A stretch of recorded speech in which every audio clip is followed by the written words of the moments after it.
Wreck site studies tend to have a vessel type, date, or location specific focus, even though the wrecks are usually there because of the interaction between mistake or mischance and trade.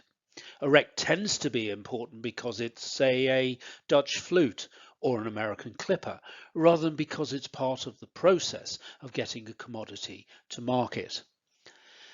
Occasionally, however, we look at things through the prism of trade in specific commodities. For example, Cadw commissioned work on the maritime archaeology of the Welsh coal and slate trades, work that resulted in the more detailed investigation of several individual sites and placed these sites coherently in the context of a journey from quarry or mine to market. In 2020, the opportunity arose as a result of an important discovery off central southern England by avocational divers Martin Pritchard and Dave Fox to take this approach towards the post-medieval maritime archaeology of the lead trade.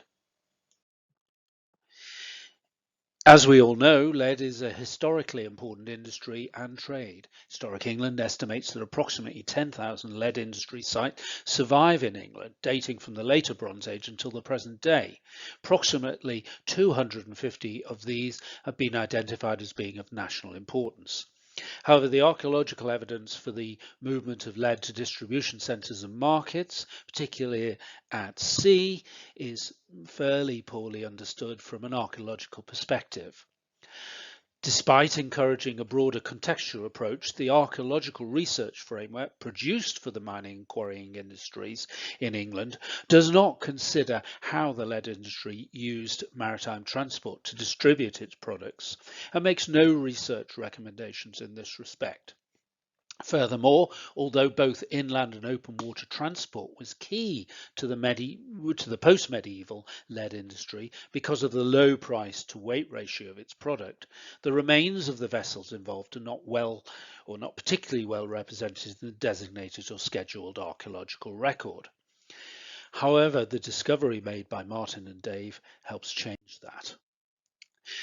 That discovery, known as NW96, was made in shallow water in the approaches to the western entrance of the Solent, off the Needles and on the English Channel coast. You'll notice that there is no X marks the spot on this map. That's because the legal protection given to the site under the Protection of Wrecks Act 1973 is not now due to come into effect until a few days from now. Due to the vulnerability of the site, about which I will speak later, this is all I can show at the moment. The site is as observed on the seabed, and this is a low resolution side scan sonar image of it, consists mainly of an estimated 50 unusually large lead ingots packed into a roughly rectangular area of at least 15 meters by 5 meters. Here's a version of that image with a scale, with outlying anomalies up to 10 meters away that may or may not be associated with a wreck. Such quantity can only have one plausible origin: shipwreck. However, no evidence of the vessel itself has been found, probably due to the destructive combination of age, exposure to winter storms, biofouling, and the hard, mobile, gravelly seabed. Most of the ingots are lying flat and are partially buried. 2 have been measured and are between 1.47 and 1.37 meters long and 0.42 and 0.36 meters wide. They appear to be of the open cast type, possibly using the bowl process as piglets in a sow and piglet mold, with one shallow boat-shaped side and one flat side. Some of them have holes or cuts for lifting, essential for handling ingots of this great size and weight, and for making the handling process more safe than it otherwise would be.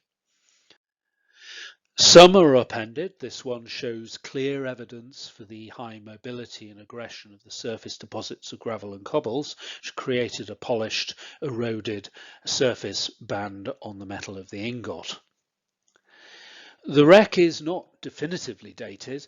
Lead ingots produced using a bowl have tended to be associated with pre-1580 production, although the archaeological evidence from wrecks suggests that so-called great pigs, as opposed to the smaller little pigs or pieces, continued to be cast in the 17th century. However, there is also other dating evidence to support an early post-medieval date. In addition to a number of linear concretions that may be early iron cannons, perhaps swivels, you will have to take it from me that this low resolution video still shows what could be a very small iron cannon. And at least 12 large stone cannonballs have been found.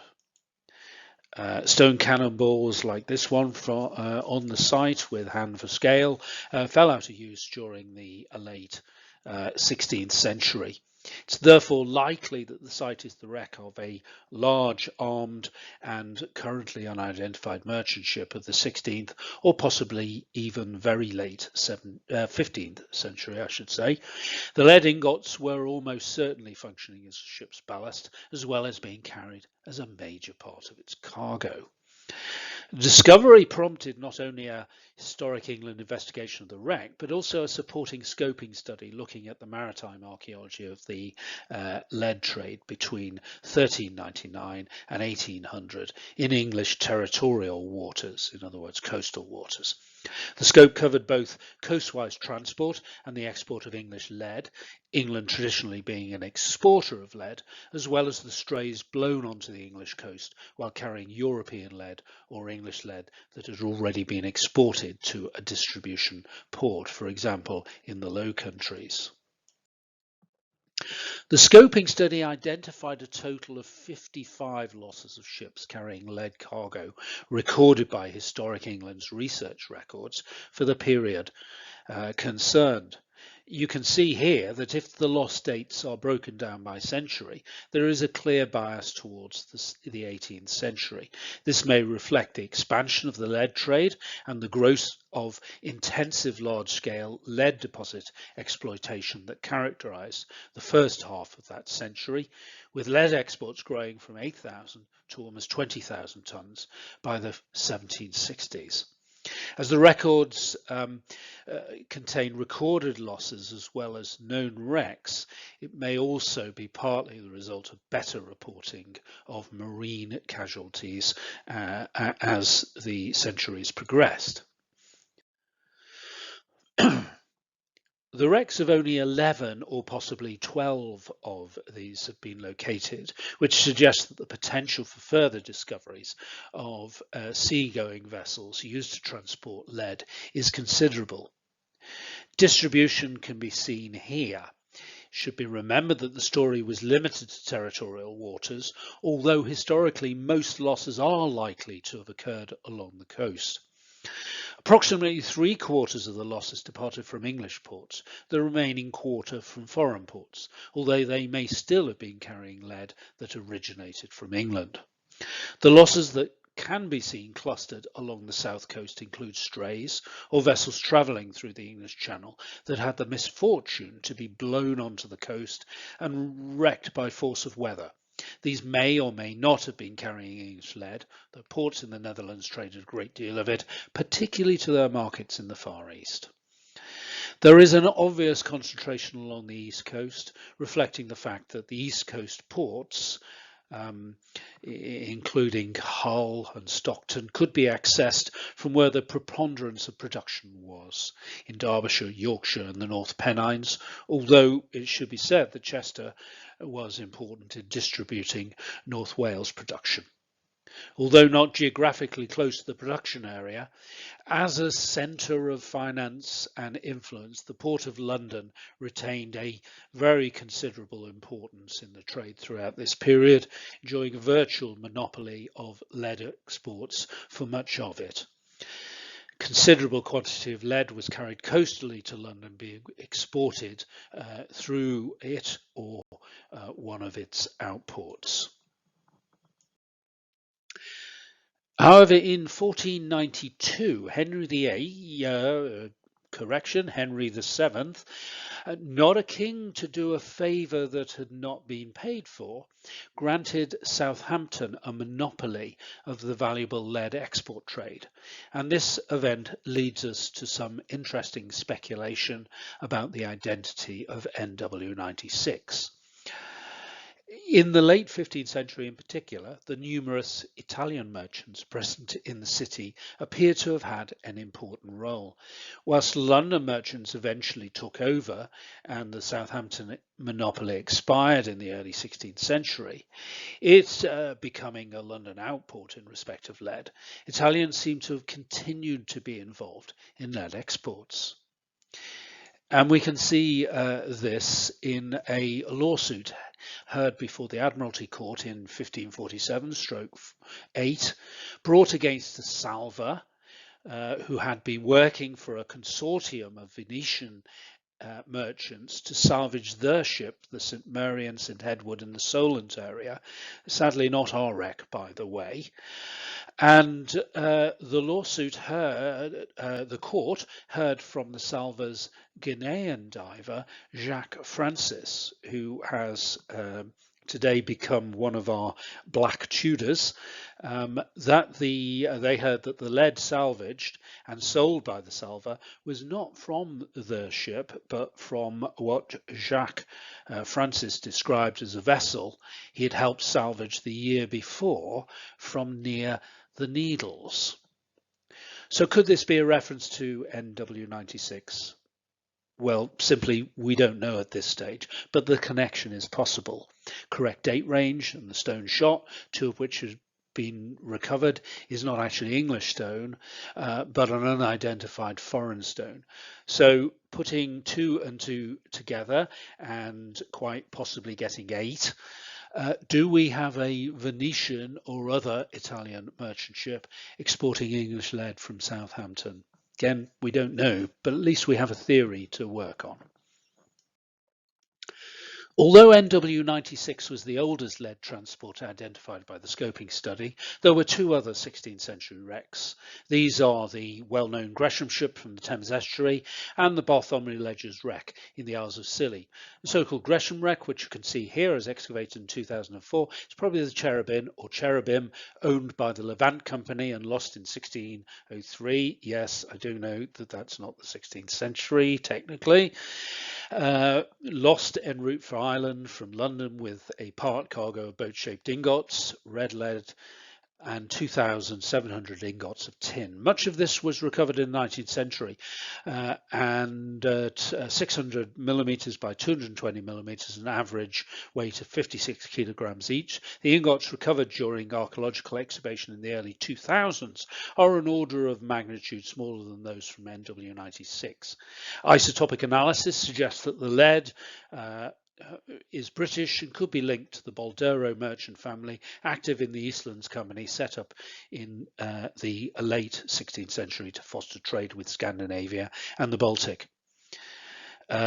This wreck, as you can see, is the only one of the 3 that has so far left us with the remains of part of its hull.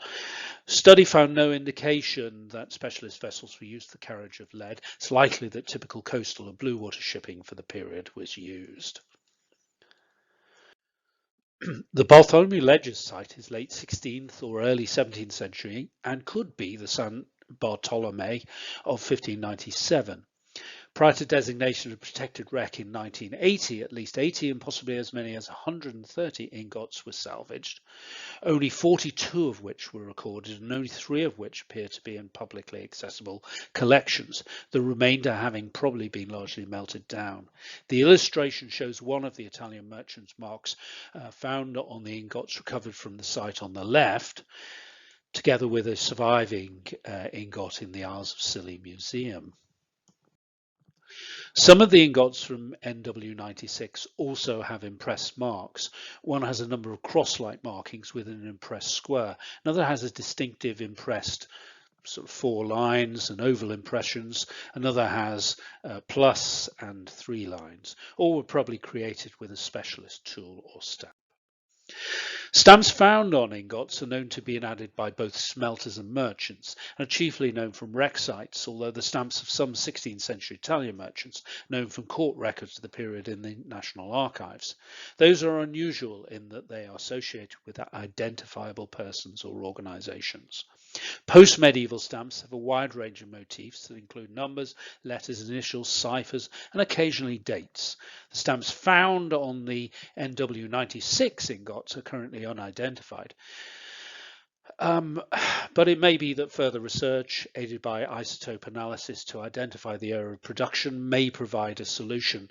While somewhat later in date and in a period of more profuse historical records, small ingots recovered from mid-19th century wreck near Charleston in the USA carried a stamp that was subsequently identified in the smelting ledgers of the Greenside mine in Cumbria in the UK. We mentioned the vulnerability of lead ingots on this site. This danger is common to all historic shipwreck sites where the vessels were carrying low background or virgin metals. These are those metals produced prior to widespread emissions from nuclear testing and production, or whose production process did not involve radioactive materials such as cobalt-lined steel blast furnaces. Lead manufactured during the period of the study, and certainly in the 16th century, and found on wreck sites, generally fits this category. This metal is in high demand from various specialist industries and is, for example, currently helping the search for dark matter. It typically achieves very high prices. Therefore, lead from historic shipwrecks is extremely attractive to salvage, both legal and illicit. This is one of the reasons why the ingot assemblages from some of the wrecks identified by the case study, for example, the Isles of Scilly wreck, survive only in part. For NW96, the hope is that designation of the Protection of Wrecks Act will help reduce the risk of unauthorized salvage. Unfortunately, in a talk of 15 minutes, we can only give you a flavour of this important wreck site and a brief taste of the context provided by the scoping study done in support of it. Following designation, more information will become available. We hope to post the scoping study on the Wessex Archaeology website. And finally, we'd like to end this presentation with a big thank you to all those involved in the discovery and ongoing study of NW96, including Martin and Dave, without whom I would not be presenting this, and their archaeological advisor, Julie Satchell, the Maritime Archaeology Trust. Thank you.